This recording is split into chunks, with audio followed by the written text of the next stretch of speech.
A very good morning, good evening, good afternoon, ladies and gentlemen, boys and girls. Thank you so very much for joining the Life as Signatures podcast. It's another day to do this, another day to have some inspiration, some motivation to come your way. We normally talk about purpose, productivity, and resilience in these episodes. And we are continuing a series that we started yesterday to talk about the things that we need to handle in terms of the new year, especially those people who are despaired for the new year for one reason or another. I want to look at the 5 things that bring despair in the new year, and want to, even as we look at them, we want to see how exactly we can be able to conquer them even as we go on. I know that it cuts both ways. Some people might be excited about the new year, but some not so much excited for one reason or another. We said yesterday, the reason why 2nd of January is a reality check is because the new year doesn't bring you promise just, out of the blue. It is because you've been living, you've been existing, and the processes that you've involved yourself in are the ones that bring you what you're feeling on January the 2nd. So today, let us look at some of those things. Stay tuned.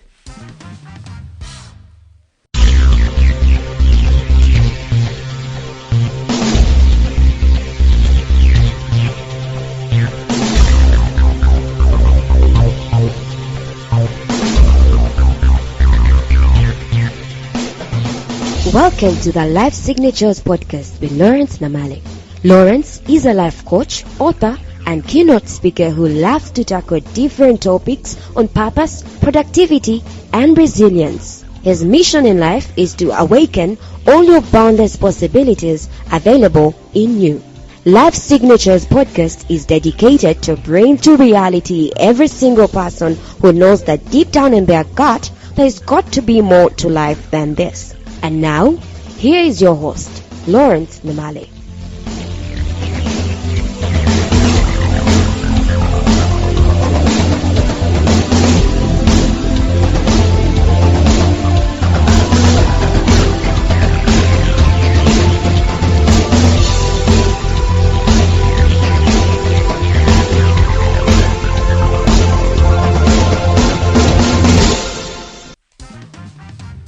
Happy New Year 2024. That's how people are greeting one another. I don't know how long that is going to take. Happy New Year. I don't know how many months that takes for us to greet one another. How many weeks, how many days? As in, when does the greeting expire? When does it lose meaning? I don't know. Is it the 2nd week of January? I've never known that.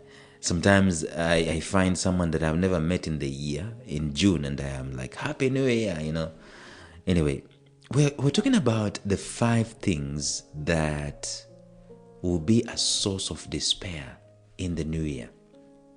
Despite people celebrating the new year, people having a hope, people having a promise, people having motivation, but there are some things that just slump them, just causes despair, probably depression, lack of motivation, saps strength from out of their lives, and just causes them to, be like, what's the excitement all about? And I want to talk about those things in this series. Today, I want to talk about the first one. We're going just to handle one today, and then we will see how it goes.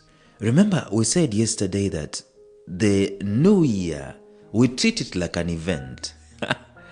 Yeah, we treat it like an event. But this is one of the most interesting things because it's a celebration of time. It's a celebration of transition in time, okay? It's not a celebration of something we've produced. It's not like you've graduated, right? Because graduation means you've been studying, going through a process, and now you have a graduation gown and you're going to receive a certificate. The new year doesn't give us a certificate, right? It gives us, guess what? A promise. It gives us hope. It gives us an opportunity, as a new psychological new opportunity to do stuff. Probably gives us an opportunity to restart. It gives us an opportunity to get a new direction in life. I mean, nothing is as powerful as the New Year, because it's the only day in the whole wide world where there is hope, aspiration, inspiration, motivation, promise.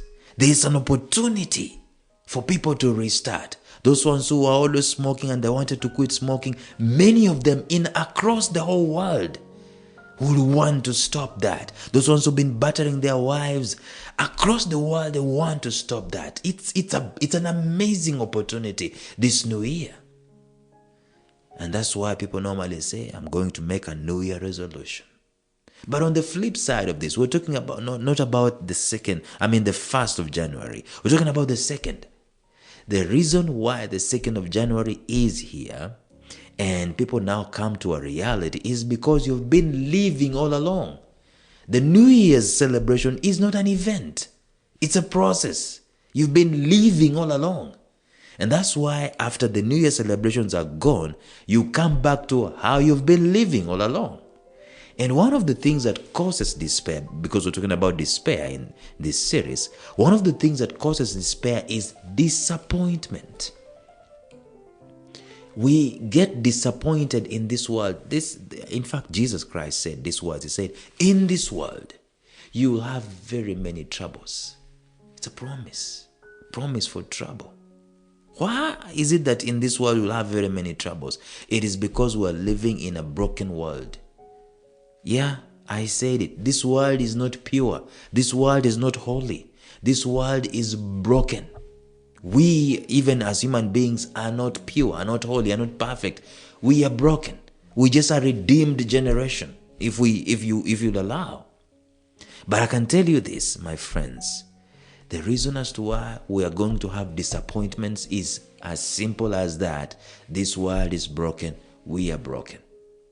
And the first thing that people bring despair to people in the new year is disappointments. Disappointments, by the way, of the previous times that you've been alive.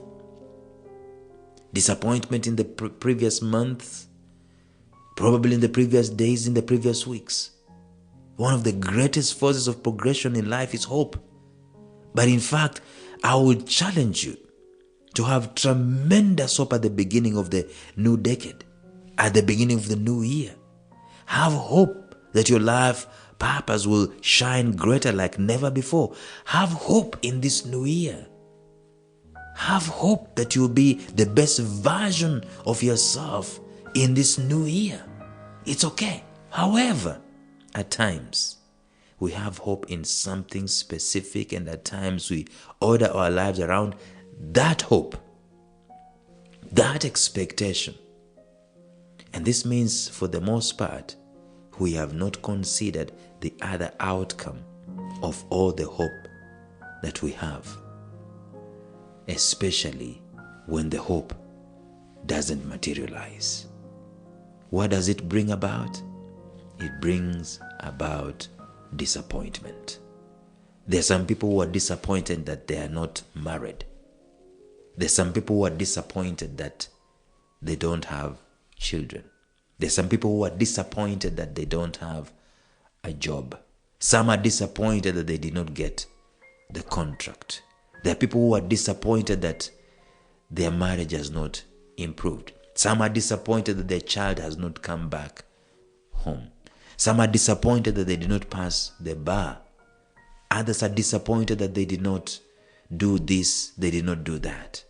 I mean, all over the place. Hope can become a source of disappointment in life. But I'm not going to ask you to stop hoping. It means that for the most part, whatever it is that we've put our hope in, it is easy for it to turn around and cause us to be disappointed. When that happens, when the disappointment comes, we get disillusioned. In the new year, there are some people who are disillusioned. They actively tried to do something, but they failed. And probably they had put proverbially their eggs in one basket, as in they woke up every working day hoping, expecting that their push in life is going to bring some kind of pull. And that never happened. And now you feel disillusioned, disappointed. It's kind of like the spirit that you've had is taken away from you.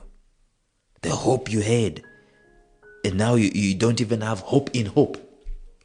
In other words, you don't want to expect and to be disappointed again. We cannot fathom the fact that the object of our expectation is long gone and never to be recovered. It's a bad moment.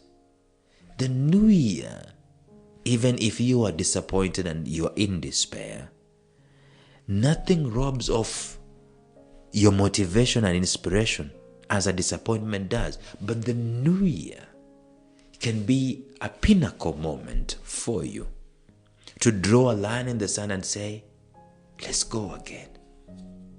Let's give it another try. Let's get into, if you're a spiritual person, let's get into prayer and pray that this child will come back home. Let me take that bar examination once again. Let me create some products and go and knock on doors once again. Let me hope once again. I know I've been disappointed. Probably what we need to do with disappointment is not to approach it like an undertaker. We shouldn't approach it like, we had everything covered and no blind sides, but we still lost. No, I think you need to look at disappointment from the angle of, I gave it a shot. I might have missed something. Even if I did not miss something, probably the timing wasn't correct, or probably there was someone better for it than me. It doesn't mean that should be fatal. Failure should not be fatal. This disappointment is part and parcel of life, but we should not allow it to be a fatality.